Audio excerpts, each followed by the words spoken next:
ان کی طرف سے اجازت نہیں تھی بائر لگانے کی. تو شاپ جو آنر تھا اس سے بات کر کے, جس نے وہاں پہ ہمیں جگہ دی ہوئی تھی, تو شاپ کے اندر ہی سٹارٹ لیا, جہاں پر جو ہے شاپ کے اندر ہونے کے باوجود جو ہے نا ڈی ایم اے کے کچھ آفیسرز آئے اور انہوں نے کہا کہ ہم نے آپ کو وارن کیا تھا, آپ نے پھر لگا لیا ہے.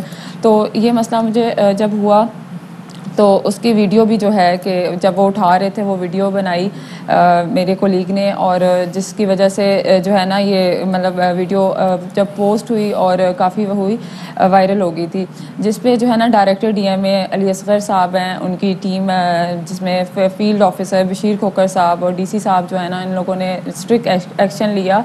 ویڈیو کے پوسٹ ہونے کے اگلے ہی دن جو ہے نا مجھے مطلب وہ آفیسرز جو تنگ کر رہے تھے ان کے خلاف ایکشن ان لوگوں نے لے لیا تھا, جو کہ ایک بہت اچھا انیشیٹو تھا میرے سامنے, کیونکہ مجھے نہیں لگ رہا تھا کہ ایسا کوئی انصاف ملنے والا ہے. اور جس میں ڈی ایم اے کا بہت بڑا ہاتھ ہے, جو آپ کی پرابلم تھی وہ سب سولو ہو گئی ہے, یعنی کہ جو تنگ کر رہے تھے اب نہیں ہوگا. ہاں جی, میرا جو ڈی ایم اے سے تھا جی وہ والی پرابلم میری ساری سولو ہو گئی. انہوں نے ان کو سسپینڈ کر دیا جو آفیسرز اس میں انوالو تھے, اور ان کے خلاف قانونی کارروائی بھی اسٹارٹ ہوگی, یہی بتایا گیا. صحیح, ٹھیک ہے, بہت شکریہ جی. راحیلہ پرویز ہمارے ساتھ موجود تھی. راحیلہ آ رہی تھی, کیسے ان کو انتظامیہ تنگ کری تھی, لیکن ڈی ایم اے نے کیسے ان کے ساتھ کوآپریٹ کیا. جو ان کا ایشو تھا وہ ریزالو ہو گیا, کیونکہ دیکھیں یہاں پر بہت زیادہ ضرورت ہے, جس سے بھی آپ بھی بات کر رہے تھے کہ پہلے یہاں پہ تعلیم حاصل کی جاتی تھی, پھر اس میں ہوتا تھا کہ جی آپ نے پھر اچھی نوکریاں حاصل کرنی ہے, لیکن اب سم ہاؤ ہماری یوتھ کو اتنا کیپیبل بنایا جا رہا ہے کہ آپ اپنے لیے خود نوکریاں کریٹ کریں, چاہے وہ چھوٹے اسمال اسکیل پہ کوئی بھی بزنس ہو. اور بڑی اچھی بات یہ ہے کہ ان لوگوں نے یہ کیا کہ انہوں نے اپنی جمع پونجی استعمال کی, یعنی کہ ایک تو گورنمنٹ کی جانب سے کامیاب جوان پروگرام ہے, اس کے تحت لوگوں کو بڑے آسان شرائط کے ساتھ قرضے فراہم کیے جاتے ہیں. آپ کو آئیڈیاز دینے ہوتے ہیں کہ جی ہم یہ آئیڈیا کرنے جا رہے ہیں اور اس کے تحت ہم اس طریقے سے اس کو آگے لے کے چلیں گے, تو گورنمنٹ اس پہ آپ کو قرض فراہم کرتی ہے. عثمان ڈار صاحب کا بھی بڑا اس میں اہم کردار ہے. لیکن ان نوجوانوں نے سوچا کہ ہم خود یہ کام کرتے ہیں, اور اس کے اندر تھوڑی بہت مشکلات ظاہر ہے کہ وہ آ ہی جاتی ہیں, اس طرح کی پرابلمز آتی ہیں. جو آس پاس کے جو دکاندار ہوتے ہیں ایٹ ٹائمز وہ بھی آپ کو کامیاب نہیں ہونے دیکھنا چاہتے, بہت سے فیکٹرز ہوتے ہیں. اور یہ جو انتظامیہ جو ہے یہ مثال صرف اسلام آباد کی نہیں ہے. آئی ایم شیور کہ اگر ہم پورے پاکستان سے بات کریں اور اگر ان کیسز کو ہم ٹیک اپ کرنا شروع کریں تو سینکڑوں ہزاروں کیسز پہ ہم بالکل اشفاق. اور جب لڑکیاں اسپیسیفکلی کوئی بزنس کر رہی ہوتی ہیں, اور کیونکہ ہم نے موسٹلی ہمیں ہضم نہیں ہوتا کہ لڑکیاں سٹالز لگا کے بیٹھی ہوں, لڑکیاں دکانوں پہ بیٹھی ہوں, تو یہ کلچر اب تھوڑا سا عام ہونا چاہیے, اور لڑکیوں کو بھی اتنا کانفیڈنس دینا چاہیے سوسائٹی کی طرف سے بھی کہ بھائی یو کین ڈو دس, آپ کر سکتے ہیں. خدا نہ خاصا کوئی مسئلہ ہو تو سوسائٹی کو ان کے ساتھ کھڑا ہونا چاہیے. اب ذرا آگے بڑھتے ہیں, اور آپ کو پتا ہے کہ آج کل تو اشفاق ویلاگنگ کا بڑا زمانہ ہے, ولاگس بہت زیادہ بنتے ہیں, اور اس کے لیے بڑی جدید ٹیکنالوجی کے کیمراز یوز کیے جاتے ہیں.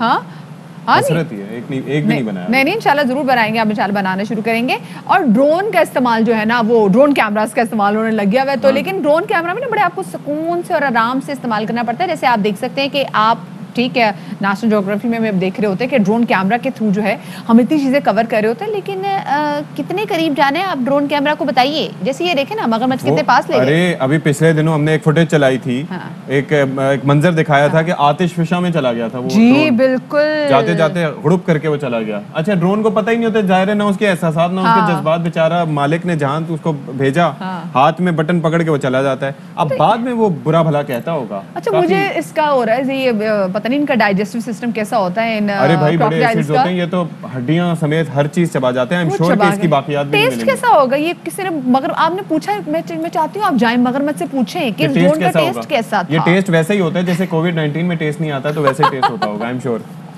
تو اس نے کہا کہ ٹیسٹ کی ضرورت ہی نہیں ہے, بس یہ ہے کہ آیا اس نے میری ٹیریٹری انویٹ کرنے کی کوشش کیسے کی. بھلے ذائقہ برا ہے یا کچھ بھی نہیں ہے, میٹیلک سے ذائقہ ہے, لیکن کوئی بات نہیں, آئندہ نہیں آئے گا. یہ ڈرون کیمرہ بھی نا اتنا مہنگا ہوتا ہے, بیچارے اس اپنی طرف سے پتہ نہیں کیا ریسرچ کر رہا ہوگا, اس نے جا کے دیکھ رہا ہوگا کہ اس کو کیا پتا, اس کو تو کیمرہ ہے. اب وہ بیچارہ بھوکا مگرمچھ تھا, اس کو کوئی بھی چیز مل گئی, اس نے کہا میں نے تو کھانی ہے. اس نے کہا یہ کیا چیز اڑی ہے, اس کو لگا شاید کوئی پرندہ وہ کھا گیا. مالک کو خود جانا چاہیے میرے خیال میں قریب سے دیکھنے کی, بدلہ لینے میرا ڈرون کھا گیا یہ. چلو جی اب ہم بریک کی طرف جا رہے ہیں, بریک سے واپس آتے ہیں, ہمارے ساتھ رہے گا.